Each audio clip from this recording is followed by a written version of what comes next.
I remember, kid, the first time fear and greed really showed their faces to me, not as ideas in a trading book or warnings whispered by old-timers on the floor, but as living creatures that crawled right out of the shadows of my own mind and wrapped themselves around every decision I made when I was young and thought the market was a place where intelligence alone could win battles. Back then, the world felt wider, louder, faster, and the screens were glowing with promises of easy riches. During the late 90s, when the dot-com fever was burning so hot, it felt like the country itself was vibrating with optimism. And I was just another ambitious young man chasing the kind of glory that blinds you before it teaches you. That was the season when I first learned greed doesn't roar like a monster. No, it whispers like a friend, leans in close, tells you you deserve more, tells you you're special, tells you the market is finally recognizing the genius you've always known you had. I had a small tech position then, nothing fancy, but it started to run. And when a stock runs during a mania, it doesn't just move in price, it moves in your bloodstream. Every green candle felt like applause, every uptick like someone tightening the strings of destiny in my favor. And I told myself that once it reached my target, I would cash out like a disciplined trader. But discipline is fragile when you're young, and greed is patient.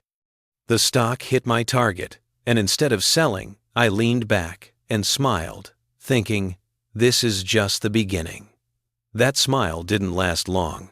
One morning, the damn thing gapped down so hard it felt like someone had punched me before I was even fully awake, and in that moment, I discovered the quiet voice of fear. It doesn't scream, it whispers, just like greed, but colder.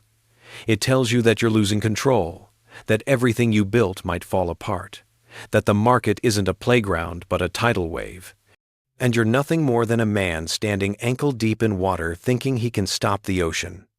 I froze, watched it fall, watched gains evaporate, watched my confidence bleed into shame.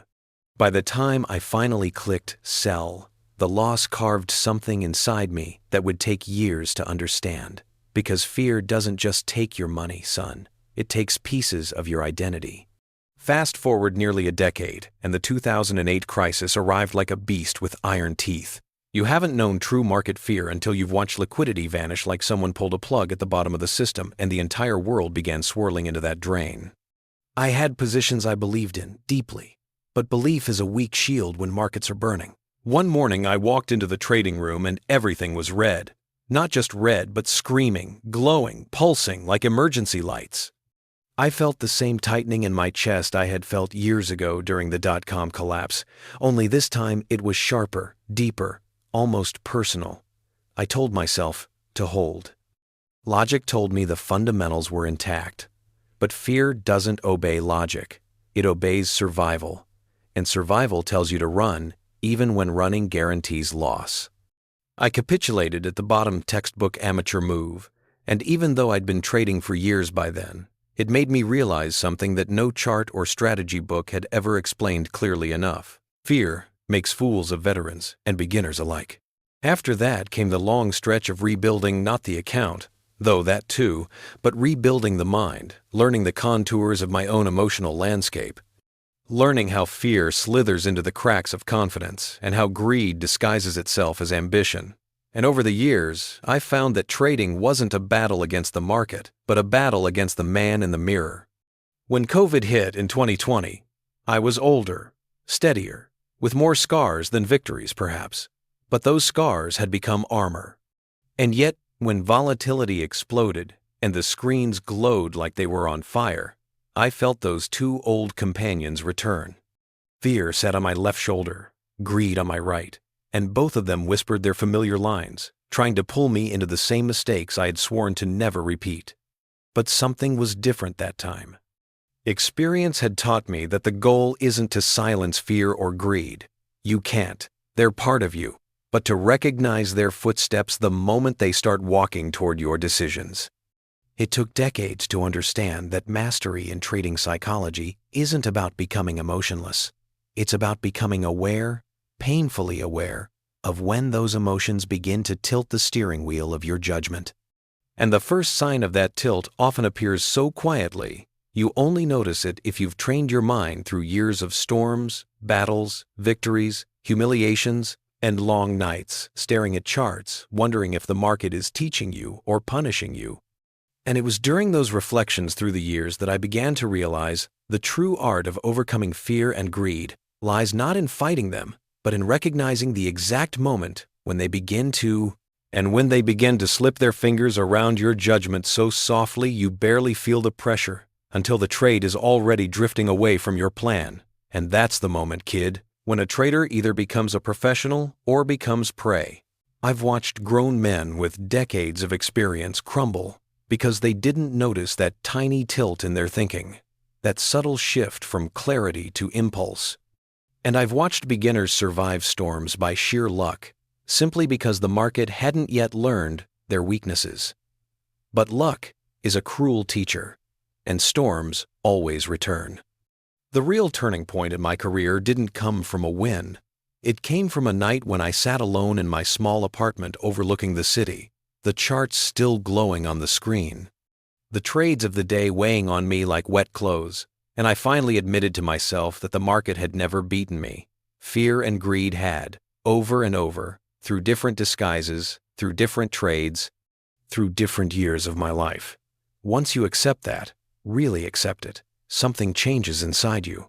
It's like finally seeing the battlefield clearly after years of fighting in the fog. You begin to notice patterns not on the charts, but in your own reactions. How your pulse changes during volatility.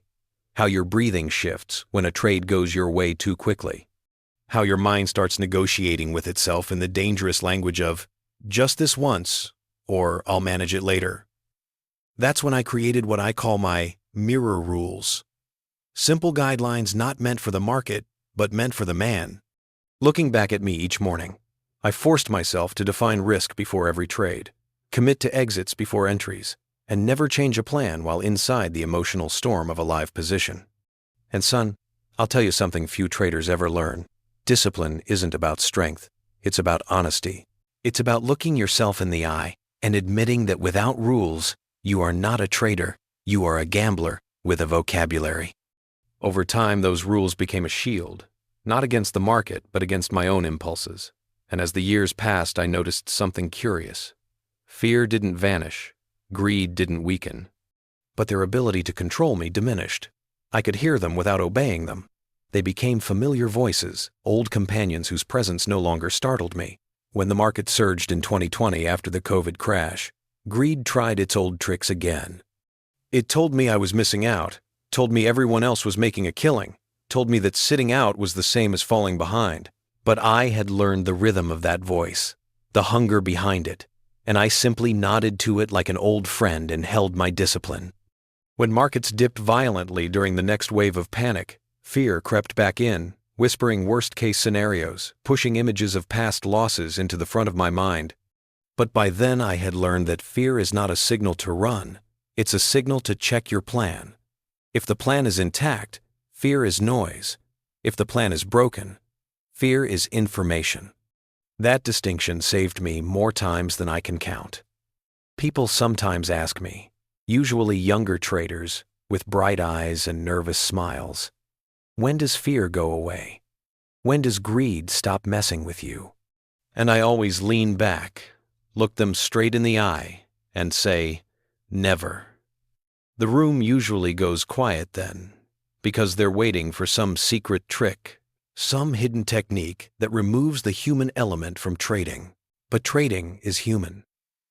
Markets are human. The battle is human. The goal is not to eliminate emotion. Only a corpse trades without emotion, but to structure your process so that emotions are acknowledged, respected, and never allowed to drive the wheel. You see, kid, overcoming fear and greed isn't about building confidence. Confidence is fragile. It shatters when the market hits you hard. What you need is self-awareness, the kind that feels like standing outside your own mind, watching your thoughts move like clouds.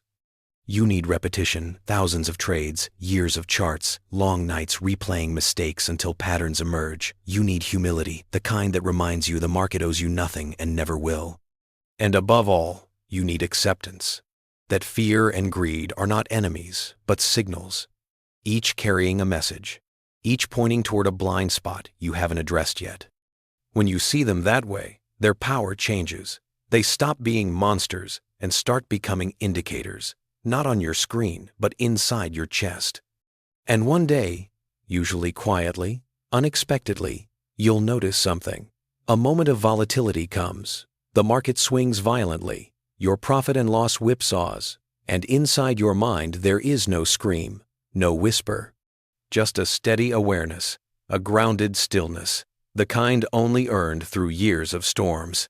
That is the moment you realize you are no longer wrestling fear and greed. You are walking beside them, guiding them, understanding them. And that, son, is when trading stops being chaos and becomes a craft built on discipline, humility, and a level of emotional honesty the world outside the market rarely demands. Because, at the end of the day, the true victory in this game isn't beating the market, but mastering the person you become when the market tests you. And the market will always, always test you, especially in the moments when you think you've finally